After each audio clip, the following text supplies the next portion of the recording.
बाईच्या चपलीत काटा गेला, दोन्ही गाड्या फसल्या, ऍक्सिडेंट झाला वाटतं. तर नमस्कार मित्रांनो, तर पुन्हा एकदा स्वागत आहे आपल्या एका नवीन मिनी ब्लॉग मध्ये. तर आज आलतो आपण धबधब्यावर. या बाईचा बघा डिक्कीत सामान टाकायचा तर कमीच टाकायचा, सुकालाचा टाकून कधी डिक्की लागलेली का? तसं डिक्कीत सामान चपून चाललेलं ते इकडे बघा ऍक्सिडेंट झालता. लोकांना 100 वेळा सांगितलं गाड्या हलू चालवा, तरी काय ऐकतात का? चालू वागीश्वरीवर आपल्याला काहीतरी खायला वगैरे घ्यायचं होतं. कुकला बोललो पटकन करून दे, पण कुकचं नखरं कमी आहेत का? बोलते का चटणी होईंगा तो देईंगा. बोलला आता तुझंच राज्य इथं, थोडा वेळ तर थांबायला लागेल. थांबायला लागेल तर भाई लगेच तिकडे जाऊन बसला. पोरीशी बोलायला पाहिजे ना. पार्सल वगैरे घेऊन निघालो तर इकडे बघा आपली धूम चिखलात अडकली. धूमला कशी बिशी काढली आणि आता हे पदक दिसलं.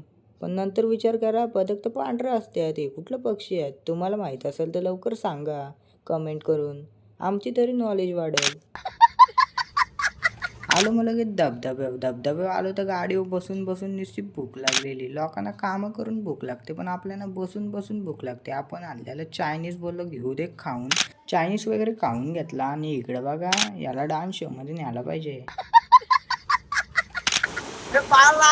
त्यांना सांगितलं उड्या बिड्या टाकत बसू नको ना, ऐकला नाही, लागला पायाला. पाण्यात काहीतरी पडला म्हणून मी पाण्यात हात घातला असं जर तुम्हाला वाटत असेल तर असं काय नाही हो. खेकडीची पाण्यात 2-3 पिल्लं होती, ती पुढं होती. बोलले त्यांना वाचूया, तेवढंच आपली पुण्य वाढते. पाण्यात थोडंसं भिजायला जाऊ तर योग्य आता बघा कसं चाडतंय. आलो मग लगेच भिजायला. आपला धबधब्यावरचा संपूर्ण ब्लॉग पण आलेला आहे, तो लगेच जाऊन ब्लॉग पण बघा. मग बोललो आता भिजलोय तर चला जाऊ लगेच घरी. तर घरी आता येतं इकडं बघा, याच्या चपलीत गेला काटा.